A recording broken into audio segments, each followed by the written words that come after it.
comment on fait là, hein comment je fais avec ça? Hello, alors comme vous l'avez vu dans le titre, on va parler book haul, on va parler gros craquage dans cette vidéo. Le dernier week-end de mai s'est tenu le salon du livre Les Imaginales. Donc c'est un grand salon qui accueille plein d'auteurs de l'imaginaire, enfin qui tournent autour de l'imaginaire en général. Alors il y a beaucoup de livres, que ce soit des livres traditionnels ou alors des graphiques, mais pas que, il y a aussi des petites animations, des stands, etc. Qui sont assez différents de seulement la lecture, donc en fait tout le monde peut y trouver son compte, c'est ça que j'aime bien avec les Imaginales. Il y a aussi des petits créateurs, des créateurs indépendants, de bijoux, de choses comme ça. Clairement, ça a été une de mes parties préférées du salon, je crois d'ailleurs. Mais bref, là on va se concentrer principalement sur les livres, parce que clairement, le week-end des Imaginales, c'est mon week-end de l'année où j'oublie toutes mes bonnes résolutions, ou presque toutes. Je me fais plaisir et je craque comme pas possible. Donc voilà, j'ai 2, 4, 6... J'ai une dizaine de livres à vous montrer.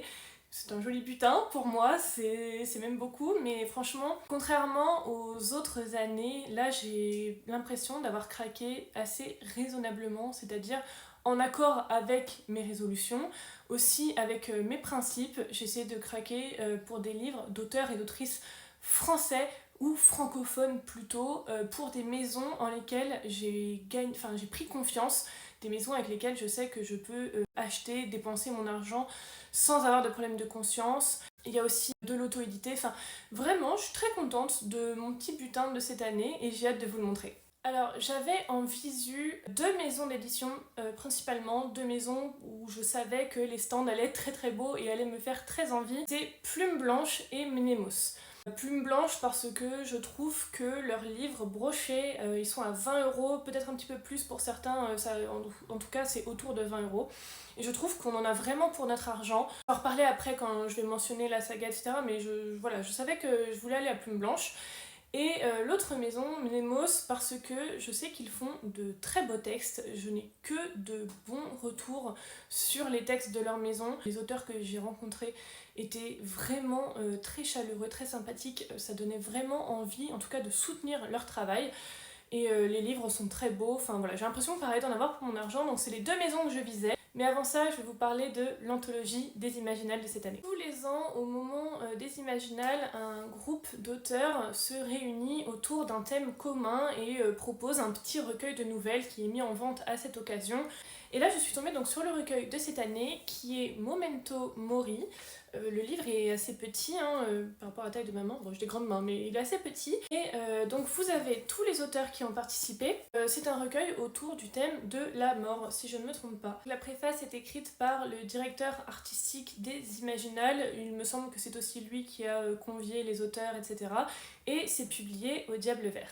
J'ai jamais eu de livre de la maison d'édition au Diable Vert, c'est la première fois. Ils avaient un stand aussi, mais j'avoue que on n'a pas eu beaucoup le temps de s'arrêter, donc peut-être que ce sera l'occasion de découvrir un travail éditorial particulier. En tout cas, juste pour l'objet livre, j'adore ce livre. Le format est trop cool, il est petit, c'est un peu un semi-poche à l'anglaise là. Il est tout souple, alors je sais pas si j'en ai déjà parlé ici, mais j'ai un problème avec la souplesse des livres. Clairement, pour moi, c'est un critère d'achat. Tout le monde se moque de moi tout le temps parce que je suis là dans les librairies en train de, dans le bon sens, en train de voilà, tester la souplesse des livres. J'adore les livres souples, je commence à en avoir marre des reliés justement à cause de ça. Et là, mais regardez, regarde-moi ça. C'est tout souple, c'est trop agréable à lire, vous ne cassez pas le dos, enfin voilà, j'adore l'objet déjà. Au-delà de ça, la couverture est trop belle et en plus de ça, les invités, enfin les auteurs qui ont été invités à participer à ce recueil sont tous des auteurs que je connais pas plus que ça, mine de rien. En fait, c'est beaucoup de grands noms, mais que, mine de rien, j'ai jamais lu. Alors, à part Ariel Holz, vraiment des auteurs que je ne connais pas. David Braille, pourtant, il est assez connu, enfin voilà, il écrit plein de textes. Alain Damasio, pareil, j'ai jamais lu. Jean-Laurent Del Socorro, voilà, donc il y a des plumes comme ça qui sont assez connues. Et il y a des auteurs et des autrices qui sont, j'ai l'impression en tout cas, beaucoup moins connus. Et je me suis dit que c'était cette année une bonne occasion pour tester des plumes d'auteurs. J'ai l'impression que c'est pas très respectueux ce que je dis. Pour découvrir en fait de nouveaux auteurs, pour découvrir de nouvelles plumes et qui sait peut-être tomber amoureuse d'un style et être amenée plus tard à vouloir découvrir leurs livres. Et comme c'est la première anthologie que j'achète, je me suis dit que pourquoi pas en faire un carnet de souvenirs, alors bien sûr si les auteurs étaient d'accord, mais en gros j'ai demandé à faire dédicacer les nouvelles, voilà. Même si j'avoue que je n'ai pas lu leur texte ou alors que je n'ai pas acheté de livre à leur stand, je leur ai demandé s'ils étaient ok à signer parce que justement c'était pour moi l'occasion de découvrir leurs livres. Tout le monde a dit oui, voilà, il y a des auteurs qui ont réagi plus ou moins de manière assez drôle. Voilà, c'est pas des grands mots, hein, c'est des toutes petites dédicaces à chaque fois. Par exemple, Jean-Laurent Del Socorro, bah, j'ai lu aucun de ses livres, je lui ai dit voilà, est-ce que vous voulez bien juste mettre une petite griffe en souvenir? Il a dit oui, pas de souci, je vous mets la date et tout ça. Et en gros, il m'a juste mis sa signature. C'était un petit moment sympa. J'ai l'impression que ça a fait sourire tout le monde de faire ce petit carnet de souvenirs. Les dédicaces m'ont toutes fait plaisir. J'ai été contente que tous les auteurs que je suis allée voir m'aient répondu favorablement. Tout le monde a été très gentil, très souriant, il n'y a pas de souci avec ça. Mais il y a une dédicace en particulier que j'ai trouvée très très belle, qui m'a vraiment touchée, et pourtant d'habitude les dédicaces c'est pas trop mon truc, surtout quand je connais pas les auteurs en fait. Et là il y a une autrice, je crois que je peux dire une autrice, j'ai un petit doute mais je suis désolée si c'est pas le cas, qui s'appelle Plume des Cerves et qui m'a fait donc une dédicace sur sa nouvelle. C'est un texte comme ça, et je crois que c'est la plus belle dédicace que je n'ai jamais eue parce que... Mais je vais vous la lire, vous savez quoi, ça va être assez vite, je vais vous la lire. Donc en fait, je vais la voir et pareil, je lui dis voilà, je me fais un petit carnet de souvenirs, est-ce que vous voulez bien mettre une griffe? Moi, je m'attendais à ce que, comme les autres auteurs, elle mette un petit coucou des Imaginales 2023. Pas du tout. Je vous lis son truc. Pour Kim, j'aime bien l'idée d'être un souvenir d'un moment plus grand que moi. Je suis quelques minutes et quelques lignes sur tout un festival, mais j'ai la charge de rappeler tout le reste. Et en prime, j'introduis une nouvelle qui me tient fort à cœur, alors c'est parfait, je te souhaite bonne lecture, Plume. Cette dédicace est incroyable, non? Enfin, franchement, je suis retournée la voir quand j'ai lu, je lui ai dit mais merci, votre dédicace elle est incroyable, j'ai trop hâte de lire votre nouvelle et surtout son livre. Son livre était présenté, il me faisait très très envie, j'avais déjà beaucoup craqué donc j'essaie d'être raisonnable. Clairement, sa nouvelle, je ne l'ai pas encore lue, mais je pense que c'est la prochaine que je vais lire du recueil, parce que une dédicace pareille, elle est trop belle, trop choupie, et ouais non, elle a pris le temps d'écrire quoi, donc trop cool. Bref, j'ai déjà passé 1000 ans juste sur l'anthologie, mais voilà, du coup c'était un petit moment mignon dans les Imaginales. Je suis trop contente parce qu'en plus les quelques nouvelles que j'ai commencé à lire sont vraiment très très bien. Il y a un poème au début de l'autrice de Un thé pour les fantômes et de Porcelaine sous les ruines, donc il y a un très joli poème de sa part. Annatrice a participé également, et j'ai déjà lu la nouvelle de Lionel Davoust que je ne connaissais pas. Il est trop sympa. Clairement, cet auteur est trop souriant, trop sympa, il discute, franchement c'était trop bien, et sa nouvelle est vraiment très très bien parce qu'en fait c'est pas juste du divertissement, il y a une vraie question qui est posée dans sa nouvelle sur l'éthique animale, l'intelligence animale, etc. Moi c'est des sujets que j'ai étudiés pour ma thèse, mon mémoire, etc. Donc c'est vraiment des choses qui me tiennent particulièrement à cœur et qui résonnent très très fort en moi, donc non franchement c'est très très bien. Si vous avez l'occasion de le feuilleter, de le lire, si la mort est un sujet qui vous intéresse, sachez que c'est pas forcément déprimant malgré le sujet, il y a des choses qui sont très très bien faites, donc voilà. En tout cas je vais le feuilleter au cours du mois de juin. Ceci mis dans mon panier, il fallait absolument qu'on trace en direction du stand d'Annatrice parce que je sais que ces livres sont souvent en rupture. Ils sont très très demandés et j'avais peur de pas avoir les miens. C'est un peu mon rendez-vous annuel des Imaginales. J'attends tout le temps d'être là-bas pour prendre la suite de la saga. Pour la plus grande peine de mes copines de LC sur la Guilde des Ombres qui n'ont pas voulu m'attendre, elles ont tout à fait raison. Du coup, en fait, moi je me suis arrêtée au tome 1 et j'attendais de voir Annatrice pour prendre la suite. Donc c'est chose faite, premier achat des Imaginales, la suite de la Guilde des Ombres, tome 2,1, que je ne me trompe pas, donc 2,1, 2,2.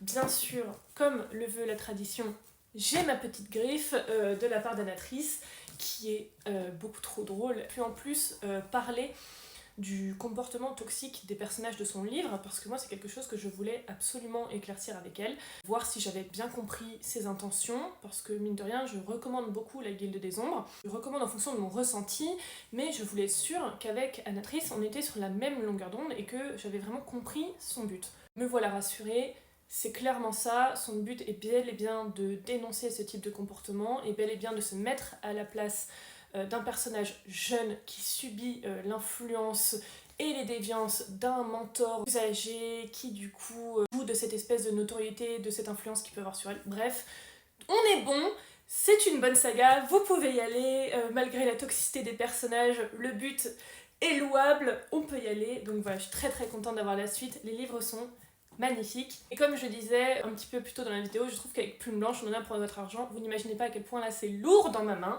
Donc chaque livre vaut 20 €. C'est un brochet.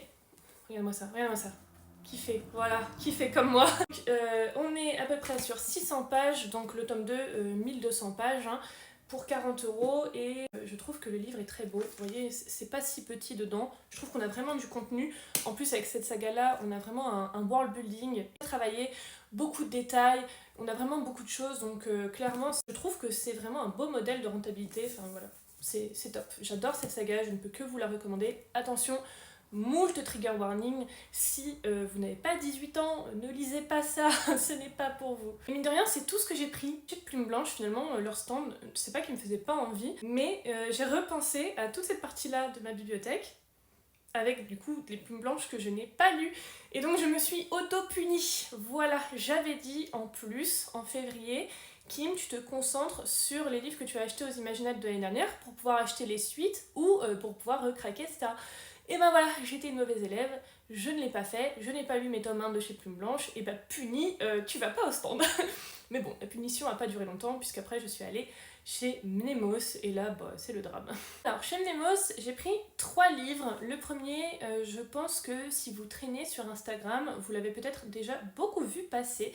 C'est un tome 1, c'est le tome 1 de Emblème, écrit par Ina Ciel, qui est trop gentille. J'ai l'impression que je vais dire ça pour tout le monde, mais ça m'est déjà arrivé d'aller dans des salons, de faire des dédicaces où les auteurs soit n'en avaient strictement rien à faire de vous, vous n'êtes qu'un nom parmi tant d'autres, qu'un livre qu'ils signent parmi tant d'autres, ou alors les auteurs sont fatigués, ils voient beaucoup de monde, ils discutent, ils ont chaud, enfin ils font le trajet, etc. Et du coup, ils sont pas trop dans leur assiette et voilà, ça se ressent. C'est normal, hein, ce sont des êtres humains comme tout le monde. Et aussi, j'ai eu des auteurs qui sont pas sympas. Ça m'est déjà arrivé, donc voilà, je trouve que c'est important de le dire. Quand un auteur est sympathique, et ben ça donne tout de suite plus envie de le soutenir. C'est le cas pour tous les auteurs que j'ai vus chez Mnemos, auteurs et autrices, pardon. Ils sont tous très sympas, mais alors Ina Ciel, elle a un sourire qui est communicatif. C'est dingue, cette personne-là ne peut que vous donner envie de la soutenir et de lire son livre. Encore une fois, je vous avoue, j'ai pas lu tous les résumés des livres que j'ai achetés parce que c'est soit des amis qui m'ont donné envie, soit des discussions avec les auteurs et autrices qui m'ont donné envie. Pour le cas d'Emblème, j'avais vu plein d'avis positifs. Quand Ina Ciel en a parlé, ça m'a tout de suite donné envie. De ce que je me souviens, on parle de groupes de géographes, cartographes, on parle du cercle des géographes qui vont partir en expédition vers Exotica, une terre peuplée de créatures magiques. Apparemment, il va y avoir du voyage, des complots politiques, plusieurs personnages qui ne sont mentionnés, donc peut-être pourquoi pas un fan family ou une petite romance, je sais pas trop. Mais côté magie et voyage m'avait bien donné envie. Je suis désolée, hein, le résumé va pas vous parler plus que ça. Je peux vous mettre le résumé de Babelio si vous voulez dans la description pour que vous puissiez aller voir. Mais voilà, en tout cas, premier achat, Emblème, le tome 1, c'est le premier tome d'une duologie. Et je crois que le tome 2 arrive vers la fin de l'année. Ensuite, et je pense que c'est ma deuxième dédicace préférée de ces Imaginales, donc j'ai pris La morsure des ronces. La morsure des roses, pardon, de Christophe Guillemin. Alors, je vais juste retirer ça parce que je déteste les bandeaux. Je détestais quand j'étais libraire. Je les déteste toujours autant. Déjà, cette couverture. Et alors, mais Christophe Guillemin est une personne beaucoup trop gentille. Je vous explique un peu le délire. Moi, j'aime pas trop qu'on écrive dans mes livres. Même si j'aime bien garder un souvenir des livres, j'avoue, quand je les trouve vraiment très très beaux, ça me dérange un peu qu'on écrive dedans. Peut-être que vous allez fortement me juger, mais c'est le cas pour un autre livre par exemple. L'autrice s'est dit, bah écoute, si tu n'aimes pas trop qu'on écrive dans tes livres, je peux te dédicacer le marque-page qui va avec si tu veux, et comme ça t'auras un souvenir. Je trouvais ça trop cool, je lui ai dit merci 1000 fois parce que c'est trop bien, je vous montrerai ça après. Et donc je me suis dit que j'allais demander la même chose pour mes livres chez Mnemos parce que vous voyez, ils sont tous vraiment très très beaux. Et j'avais envie de les garder un peu en bon état. Je dis pas qu'une dédicace ça salit le livre ou quoi, je dis juste, je sais pas, ça m'embête et pourtant j'avais envie d'avoir un souvenir donc je me suis dit bah je vais peut-être demander la même chose. Donc je demande à Christophe Guillemin s'il a un marque-page qui va avec son livre, comme c'est le cas pour d'autres livres chez Mnemos. Ah, Je crois qu'il est tombé aussi gêné que moi, donc moi il m'a dit mais non j'ai pas, je suis désolée, est-ce que vous voulez que je prenne un bout de papier, un truc? Le pauvre se lève, se démène pour essayer de trouver une solution. Moi je deviens écarlate parce que je me rends compte que le pauvre je le dérange quoi, enfin je lui ai demandé un truc nul et chiant. La écarlate, lui aussi, on se regarde, on est là genre ah. Je lui dis non mais c'est bon, c'est pas grave, allez-y, écrivez dedans et tout ça. Il me dit vous êtes sûr? Non mais j'ai trouvé une solution. Enfin, ça a duré 1000 ans, les copines se sont bien moquées de moi, bien sûr. Finalement, il m'a écrit dans le livre la dédicace et franchement, je suis trop contente parce que j'en ai un méga bon souvenir.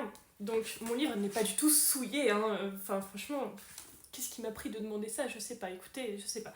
Donc, mon livre est dédicacé. En plus, il me dit oh, je vais essayer de m'appliquer, de bien l'écrire et tout. Mon Dieu, c'était horrible. Je crois que je suis encore gênée de mentionner cette histoire. En fait, j'ai adoré ça. C'est une personne tellement naturelle, tellement gentille. Vous savez, on sent que c'est quelqu'un de gentil. Vous voyez un petit peu ce que je veux dire? Et franchement, je trouve que c'est super agréable. Et donc, on était là. Ouais, bah t'es gênée, moi aussi, qu'est-ce qu'on fait? Enfin, et du coup, dans la dédicace, donc il me souhaite une bonne lecture, tout ça, comme dans la dédicace, il m'a dit PS, désolé d'avoir écrit directement dans ton livre.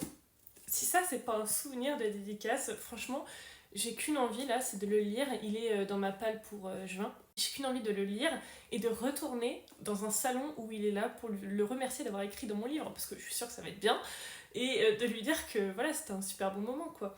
Donc, petite anecdote de dédicace. Dans ce livre-là, on suit l'histoire de 5 sœurs qui vivent ensemble et les 2 aînées vont assassiner leur précepteur. C'est le début de l'histoire et donc 2 sœurs vont s'enfuir. Kaeline et Rivlin, elles vont s'enfuir. Elles vont s'établir ailleurs et finalement leurs chemins vont se séparer et elles vont chacune faire leur vie de leur côté. Plus tard, Kaeline, c'est ça? Ouais, Kaeline apprend qu'une de ses sœurs est devenue reine, qu'elle va accoucher, etc.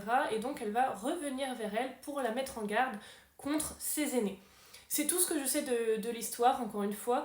J'ai l'impression que ça va être très très épique parce que je vois des choses qui me font plaisir dans le résumé. Je vois jeune fille du dieu, machin truc, donc des histoires de divinité, pourquoi pas, probablement beaucoup de magie. Je vois des héritiers, de la baston, enfin voilà, il y a des trucs comme ça. J'espère qu'on va voir le divin papa qui est mentionné dans le résumé. En tout cas, je vous avoue que celui-ci, il est tout en haut de ma liste. Et c'est même pas tant par le résumé, et c'est ça que je kiffe, c'est parce que l'auteur est trop cool. Et enfin, le 3e livre, j'allais dire le dernier, mais non, je viens de voir sous mes yeux qu'il y en a un autre de la maison de Nemos, mais je l'ai pas pris sur leur stand, c'est pour ça. Mais donc, 3e livre, La brume l'emportera de Stéphane Arnier. Pareil, il passe beaucoup sur Instagram celui-ci, j'avoue que c'est toutes les chroniques élogieuses à son sujet qui m'ont mis ce livre-là dans le collimateur. Alors il y a 2 personnages principaux, 2 héros que tout oppose. Et en fait, le combat, c'est contre cette brume. Et ça m'a suffi, en fait. J'ai pas voulu en savoir plus. Voilà. Une brume bizarre, probablement de la magie, et donc on va essayer de combattre ça. J'aime bien les livres où on est un peu contre la nature, en fait, où on combat les éléments, etc. Alors je sais pas du coup si j'aime le post-apocalyptique ou ce genre de truc, je sais pas si ça rentre dans ce domaine-là, mais j'aime bien l'idée de l'homme contre la nature. Vraiment, les 3 livres de chez Mnemos, là, ils sont dans le haut du panier pour ma palle de juin parce que ils ont l'air trop bien. Et je suis contente parce que ces livres-là, en fait, comme je disais en début de vidéo, ça va avec mes bonnes résolutions. Voilà, j'ai envie de lire plus de trucs comme ça, j'ai envie de lire plus de one-shot, plus de livres d'auteurs francophones. C'est bien les traductions aussi, hein, mais j'avoue que moi ça me dérange pas trop de donner entre 20 et 22 euros à Mnemos, je préfère en fait. On parlait un peu rapport qualité-prix, argent, etc. avec Plume Blanche. Donc là, les livres que j'ai sont entre 20 et 22 euros, comme je vous disais. C'est clairement écrit correctement dedans. Je veux dire, on n'a pas des gros espaces, des grosses interlignes pour faire des pages en plus et que le livre nous coûte plus cher. Par contre, c'est imprimé en Europe, c'est écrit UE, donc je sais pas trop ce que ça veut dire. C'est pas imprimé en France, voilà, sachez-le si c'est quelque chose qui compte pour vous. En tout cas, ça a l'air d'être une très chouette maison. C'est donc le 4e livre de cette maison, mais que je n'ai pas pris sur leur stand. C'est Notre-Dame des Loups d'Adrien Thomas. Alors, Adrien Thomas, c'est un auteur que j'adore. J'adore sa plume déjà, je la trouve absolument magnifique. C'est une plume à la fois poétique et très cynique. Si vous aimez les plumes engagées, vous allez adorer Adrien Thomas. Moi je l'ai découvert avec Vaisseau d'Arcane, C'est comme ça aussi que j'ai découvert sa maison d'édition. Et du coup, je voulais tester un autre texte. Mathilde m'a dit Notre-Dame-des-Loups, très très bien. Franchement, c'est très court, voilà, c'est tout petit, celui-ci est à 17€. Fait 200 pages environ. Je vous avoue que le résumé est très très énigmatique parce que cette fois je l'ai lu. Aux confins de l'Amérique, 7 veneurs, hommes et femmes sans foi ni loi, aux munitions forgées d'argent, l'âme froide comme l'acier, parcourent les immensités de l'Ouest sauvage à la recherche de Notre-Dame-des-Loups. Ils s'enfoncent, la peur au ventre mais déterminés, dans les gigantesques forêts. Au loin, les premiers hurlements se font entendre. La chasse commence, une chasse qui doit réussir quel qu'en soit le prix. Je ne serais pas allée vers ce livre si ça n'avait pas été Adrien Thomas qui l'avait écrit, ni conseillé par Mathilde. Je vous avoue que j'ai très hâte de le lire, c'est pas du tout un truc vers lequel je serais allée. En fait, j'ai l'impression que ça ressemble pas du tout à ce que j'aime. On va voir, franchement, je pense que ça va se lire tout seul, parce que là, pour le coup, c'est écrit un petit peu plus gros que dans les autres. Voilà, je vous en donne une nouvelle très bientôt. Donc une fois la razzia fait chez Nemos, je me dis que ma mission est accomplie et que je peux maintenant rester sage. Quelle idée nulle. Il y avait le temple du chat noir, pas loin, à côté ou pas loin, et je n'ai aucun livre de cette maison-là, donc je me suis dit que j'allais me laisser tenter peut-être. J'ai approché très discrètement le stand, et une jeune fille se faisait dédicacer un livre, et l'autrice était en train de lui pitcher le livre en même temps. Et je vous avoue que j'ai demandé si je pouvais faire ma petite curieuse et squatter donc le résumé. Franchement, ça m'a trop donné envie, elle est trop forte. Donc, le livre c'est Ici vivent les ténèbres de Sanguine. L'autrice est trop cool, elle est trop drôle, trop chouette, elle a un style très marqué, franchement, elle a une manière de parler qui tout de suite vous prend. Vous savez, elle est très charismatique, donc en fait, quand elle parle, vous êtes happé. Et elle résume trop bien son livre. C'est un thriller et franchement les thrillers c'est pas mon truc, mais là j'ai trop hâte qu'on soit en automne pour le lire, parce que oui, bien sûr que je suis zinzin au point de m'accorder mes lectures aux saisons. Alors, là-dedans, on nous parle d'une demeure dans la campagne anglaise, c'est ça. Donc c'est la maison de la famille Champler. Ouais, c'est ça, de la famille Champler. Et on va suivre des jumeaux, donc Victorien et Victoria. Ils ne peuvent compter que sur eux-mêmes, pour libérer leur demeure, je cite, du spectre vengeur qui y règne en maître. Mais franchement, ça donne pas trop envie, ce côté jumeau un peu excentrique, dans une maison hantée et tout, dans la campagne anglaise. Franchement, j'ai trop envie de le lire. Les mots-clés sont mis derrière le livre, c'est gothique, malédiction, fantôme. Et apparemment, le livre a gagné le prix des Murmures littéraires 2022 dans la catégorie Suspense. Donc c'est Sanguine qui, du coup, elle m'a expliqué un peu d'où vient son pseudo, etc. Elle a une page Instagram si vous voulez un petit peu son travail et découvrir cette personne-là. Donc c'est Sanguine en fait qui m'a dit mais si tu veux je te dédicace plutôt le marque-page qui va avec, et comme ça ton livre il est pas abîmé et tout. Enfin, encore une fois, ça se trouve, les gens vont être vraiment très offusqués que je parle de livres abîmés pour les dédicaces. C'est juste que j'aime bien les faire dédicacer si je les ai aimés ou si je les ai lus. Je vois pas l'intérêt, encore une fois, c'est pour moi très personnel, de faire dédicacer un livre que j'ai pas lu. Celui-là, par exemple, je l'ai fait dédicacer parce que j'aime bien ce que fait Adrien Thomas et j'aime avoir un souvenir de ma rencontre avec cet auteur-là. Parce que je sais que voilà, c'est un moment dont je veux me souvenir. Pour les autres livres, mine de rien, je les ai pas lus et du coup ça me fait bizarre en fait d'aller voir l'auteur et dire vous pouvez non, en fait je préfère revenir peut-être un an après avec mon livre qui est tout blanc et dire au fait j'ai lu votre livre, est-ce que du coup je peux avoir une petite dédicace, un petit truc, un petit souvenir. C'est ma façon de voir les choses. Donc quand j'ai expliqué ça à Sanguine, elle m'a dit mais carrément, il n'y a pas de problème, je respecte blablabla, et elle m'a fait sa dédicace sur le marque-page. Je trouve ça trop cool, merci à elle. Par contre, j'ai pas vu la mise en page du livre avant de l'acheter, c'est horrible. Voilà, les interlignes sont minuscules, c'est écrit jusqu'en bas de la page, vraiment c'est... Voilà, c'est pas ma passion. Alors après, voilà, ça c'est trop bien.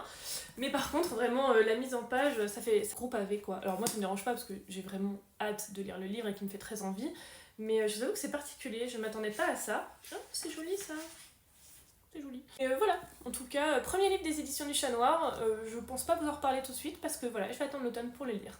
Et alors, j'ai gardé un des meilleurs pour la fin, j'avais semi-prévu de l'acheter. En fait, ça fait plusieurs années que je suis Josepha Juillet sur Instagram et qu'elle me suit aussi. On parle un petit peu, on échange quand même pas mal. Et Josepha est autrice, donc elle a écrit une trilogie de fantasy qui s'appelle Terre des Ombres, c'est le livre que j'ai ici, et récemment elle a été publiée, elle a signé un contrat avec une maison d'édition, Hurlevent quelque chose, je vous mettrai son livre pour que vous ayez un visuel. Mais voilà, en tout cas avec Josepha, on se suit de près ou de loin depuis un moment, et c'est vrai qu'à chaque fois aux Imaginales, on se rate. En fait, ça fait plusieurs fois qu'elle me dit mais t'aurais pu venir me saluer et tout, t'inquiète, y a pas de souci. Et moi, j'ose pas parce que je suis une patate et que j'ai peur de déranger les gens. Elle me réinvite une nouvelle fois à venir la voir, on passe au niveau de son stand, et là elle me dit mais vas-y, c'est bon, arrête d'être une enfant, va dire bonjour, espèce de malpoli. Donc on va se voir, et franchement c'était très plaisant, je suis très contente de l'avoir rencontrée, elle a un sourire hyper communicatif, elle rayonne en fait, et vraiment c'est exactement comme ça qu'elle est sur son compte. Et elle est comme ça en vrai, donc c'est vraiment trop cool. Et même si je lis pas beaucoup d'auteurs et d'autrices auto-édités, j'étais très contente déjà d'acheter son livre parce que soutenir les copains c'est très important, mais aussi parce que je sais et je vois que Josepha travaille beaucoup. Clairement, elle se donne énormément pour écrire, pour sortir de belles choses. Elle parle de cohérence, de construction de personnages, elle parle de style, de plumes, etc. Et c'est des choses auxquelles moi j'accorde beaucoup d'importance. J'avoue que si l'histoire est bien, mais que ce qui enrobe l'histoire est pas terrible, j'avoue j'ai du mal. Là, du coup, de l'entendre parler de livres et de l'entendre parler de son travail, ça m'a donné énormément envie. Donc voilà, j'ai son premier tome dans les mains, je suis trop contente. En plus, c'est vraiment son livre à elle, donc je sais que mes 17 €, eh ben, ils sont pour elle. Donc ça, c'est vraiment trop cool. Et alors, de quoi ça parle quand même? Ben, j'ai même pas regardé. Voilà, parce qu'encore une fois, moi j'aime tout découvrir, mais là, j'ai quand même jeté un peu le résumé pour vous. Ça parle de cités de verre protégées par des bulles pour protéger les habitants des ombres. Alors les ombres ont un O majuscule, donc c'est assez énigmatique. Ça nous parle d'une guerre entre une impératrice et un commandant, et on nous parle de chuchoteuses qui connaissent le langage des ombres et qui du coup vont avoir un grand rôle à jouer dans cette guerre. Voilà, c'est ce que nous dit la 4e. Je vous en dis pas plus parce que je pense toujours que découvrir les livres dans son intégralité c'est mieux. Je sais, les auteurs et les éditeurs font des 4e de couverture, c'est pas pour rien.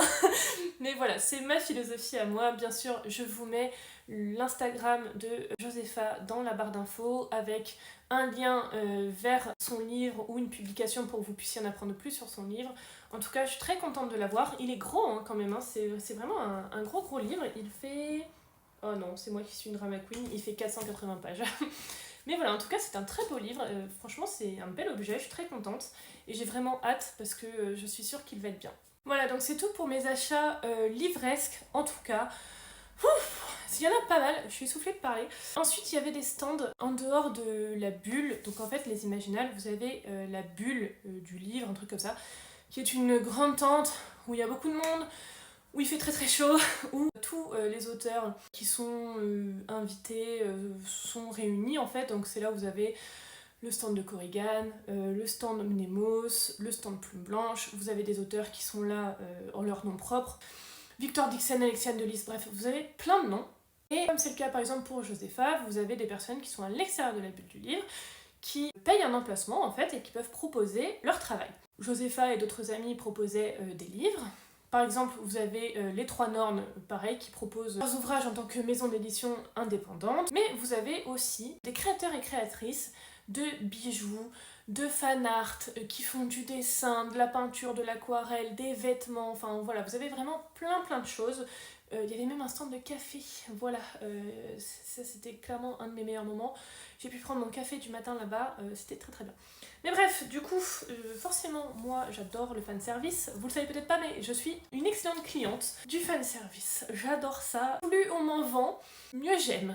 Voilà, mon exemple de toujours, c'est le tome 3,5 de Hakotar. C'est du fanservice, je signe à fond.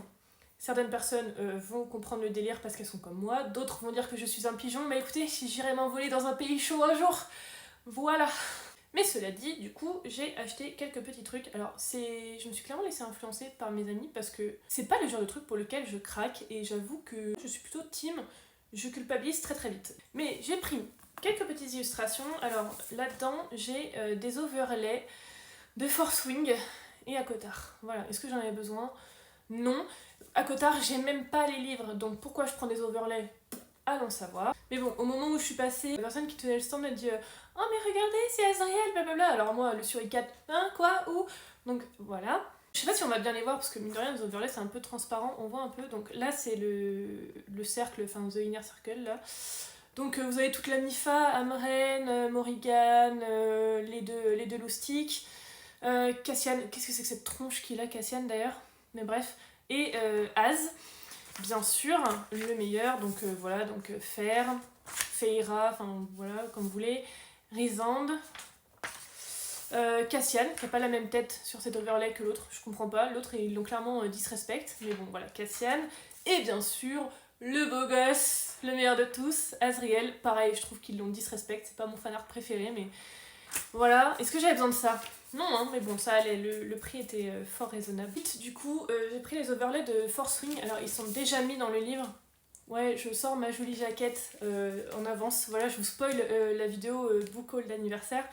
Les filles m'ont offert cette jaquette, je vous la montrerai voilà, un jour peut-être. Donc les overlays sont déjà dans le livre, alors franchement, avec le recul, je me dis pourquoi j'ai fait ça, mais bon, donc... Xaden, voilà, je l'ai mis là, mais je sais pas pourquoi là, hein, faudrait que je relise le livre pour pouvoir l'installer à une place qui est plus pertinente. Et elle est où, Micheline? Elle est là, Violette. Voilà, pareil, je l'ai mis là un peu au pif pour voir un petit peu comment ça fonctionne, parce que mine de rien, moi j'ai jamais eu d'overlay, donc je savais pas trop comment les mettre.